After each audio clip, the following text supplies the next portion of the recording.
নমস্কার। যুক্তি তর্ক সঙ্গে অর্কই আপনাদের স্বাগত।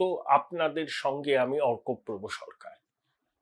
এই প্রতিবেদনের শিরোনাম দিয়েছি তৃণমূলের বিভীষণ বিধায়কদের খোঁজে বিজেপি। কেন এই শিরোনামটা দিলাম? নিশ্চয়ই কোনো কারণ আছে।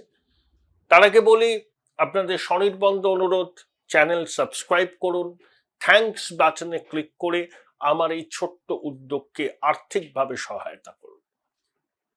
মার্চ মাসের মাঝামাঝি দেশের 37টা রাজ্যসভা আসনে ভোট হবে, তার মধ্যে পশ্চিমবঙ্গের 5টা। প্রথম পছন্দের 50টা ভোট পেলে একজন প্রার্থী জিতে যাবেন। সেক্ষেত্রে তৃণমূলের 4 জন ড্যাং ড্যাং করে জিতবেন এবং বিজেপির 1 জন তো জিতবেন। তা বিজেপি জেতার পরে তাদের 15টা উদ্বৃত্ত ভোট থাকবে, আর তৃণমূলের প্রার্থীরা জেতার পরেও তাদের অনেকগুলো উদ্বৃত্ত ভোট থাকবে। পশ্চিমবঙ্গ থেকে রাজ্যসভায় গিয়েছিলেন সিপিএম এর আইনজীবী বিকাশ ভট্টাচার্য। তার মেয়াদও শেষ হচ্ছে, অর্থাৎ রাজ্যসভা থেকেও বামেদের কোনো প্রতিনিধিত্ব পশ্চিমবঙ্গ থেকে অন্তত সংসদে রইল না। এখন যেটা শোনা যাচ্ছে, তৃণমূলের অন্দরে যে 75-80 জন বিধায়কের নাম প্রার্থী তালিকা থেকে বাদ পড়তে চলেছে, তাদেরকে আর প্রার্থী করা হবে না। তাদের বিরুদ্ধে দুর্নীতির অভিযোগ আছে, স্থবিরতার অভিযোগ আছে, বয়সজনিত সমস্যাও আছে।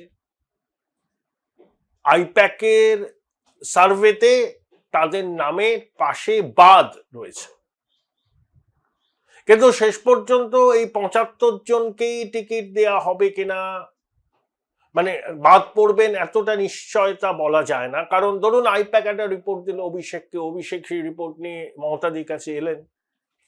আইপ্যাক যা বলবেন, অভিষেক যা বলবেন, দিদিমণি সেটা অক্ষরে অক্ষরে মানবেন, কোনো কারণ নেই। দিদিমণি আগে এর পিছনে কারণটা খুঁজবেন যে এই 75 জনের মধ্যে দিদিমণির পুরনো সঙ্গী কারা, তাদের প্রতি দিদিমণির একটা আলাদা স্নেহ আছে। স্নেহই বলবো আমি, অনেককেই তিনি স্নেহ করেন তার ঘনিষ্ঠ মহলের, যে তারা শত দোষ করলেও দিদিমণি চোখ বন্ধ করে থাকেন ধৃতরাষ্ট্রের মতো।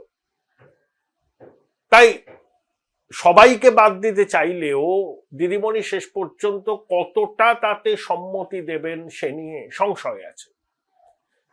কিছু নামে সম্মতি দিতে তিনি বাধ্য হবেন, কারণ তাদেরকে ভোটে দাঁড়ালে তাদের জামানত বাজেয়াপ্ত হবে, কিন্তু তার পুরনো সৈনিকদের দিদিমণি সহজে ছাড়বেন না, তাদেরকে পুনরায় প্রার্থী করবেন। সেখানে বয়সজনিত কারণকে অভিষেক বা আইপ্যাক উল্লেখ করলেও দিদিমণি তাতে খুব একটা যে গুরুত্ব দেবেন বলে আমার মনে হয় না।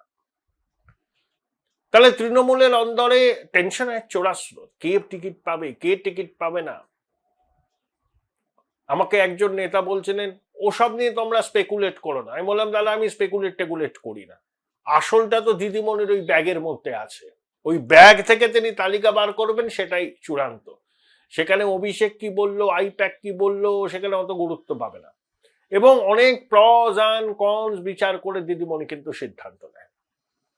আর যাদের নাম ভাসছে দেখবেন প্রার্থী তালিকায় তাদের অধিকাংশের নামই ঠাঁই পাবে না। যেমন আমি চ্যালেঞ্জ করে বলতে পারি, কোন সাংবাদিক এবার রাজ্যসভায় তৃণমূলের মনোনয়ন পাবে না। তাহলে তৃণমূলের মধ্যে যারা মোটামুটি নিশ্চিত হয়েছেন বিভিন্ন সোর্স থেকে যে এবার আর টিকিটটি জুটছে না, তাদের তৃণমূল দলের প্রতি আগেকার আনুগত্য কি বজায় থাকবে? থাকতেও পারে, নাও থাকতে পারে। বিজেপি এই সুযোগটা নিতে পারে, অর্থাৎ রাজ্যসভায় বিজেপি 1 জন প্রার্থীকে তো জিতিয়ে নেবে, তারপরেও তাদের উদ্বৃত্ত 15টা ভোট থাকবে। 15টা ভোট দিয়ে জেতা যায় না। বিজেপি যদি আর 1 জন প্রার্থীকে দাঁড় করায়, তাহলে রাজ্যসভা নির্বাচনে ভোটাভুটি হবে। সেখানে বিজেপির অঙ্ক হচ্ছে তৃণমূলের যে সমস্ত বিধায়ক টিকিট পাবেন না নিশ্চিত হয়েছেন, তারা প্রয়োজনে বিজেপির প্রার্থীকে ভোট দিতে পারে। রাজ্যসভার ভোটে সম্ভবত হুইপ জারি হয় না, অতীতেও ক্রস ভোটিং হয়েছে। বিজেপি এই সুযোগটা নিতে চাইবে, যে তৃণমূলের টিকিট বন্টন নিয়ে অভ্যন্তরীণ যে ঝামেলা, ইতিমধ্যে এটা নিশ্চিত বহু বিধায়ক টিকিট পাবেন না। যারা নিশ্চিত টিকিটটি জুটবে না, তারা রাজ্যসভার নির্বাচনে তৃণমূলের প্রার্থীকে ভোট নাও দিতে পারে, ক্রস ভোটিং করতে পারে। বিজেপি গোলা জলে মাছ ধরতে চেয়ে দুজন প্রার্থীকে দাঁড় করাতে পারে, একজন জিতবেনই, আর একজন যদি বিজেপির অতিরিক্ত ভোট এবং তৃণমূলের বিক্ষুব্ধ বিধায়কদের ভোটটাকে জোগাড় করতে পারেন, জিতে যেতে পারেন। বা একেবারে আকর্ষণীয় লড়াই হতে পারে। প্রণবদা তো জিতেছিলেন বামফ্রন্টের বিধায়কদের ভাঙিয়ে, সেখান থেকে তো নাম হয়েছিল বিভীষণ বিধায়ক,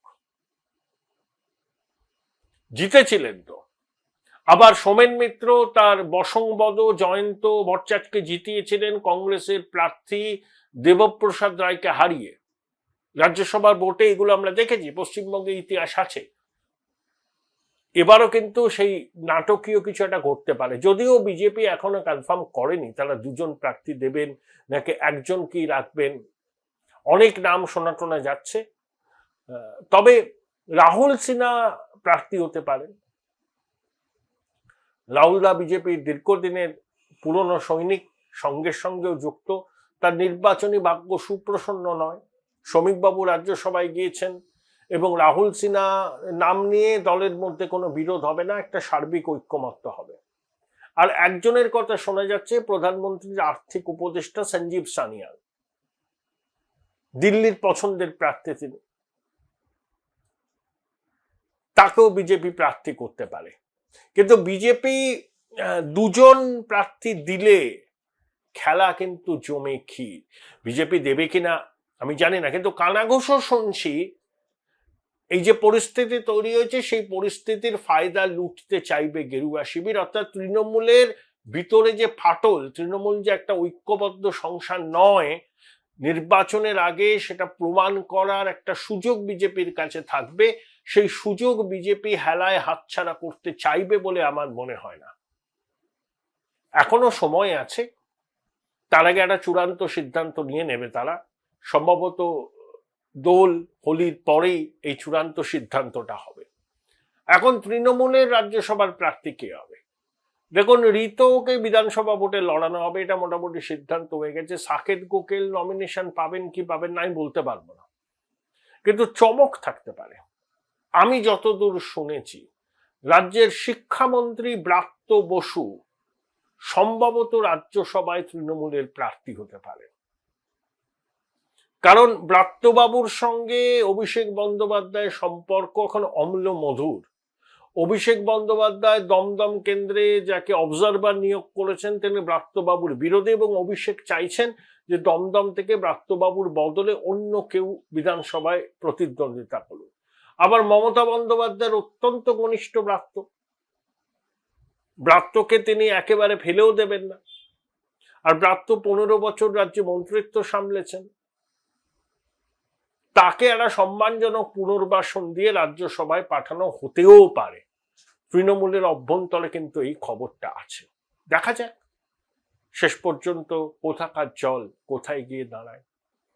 Join Indian Institute of Hotel Management now. Right choice, right decision.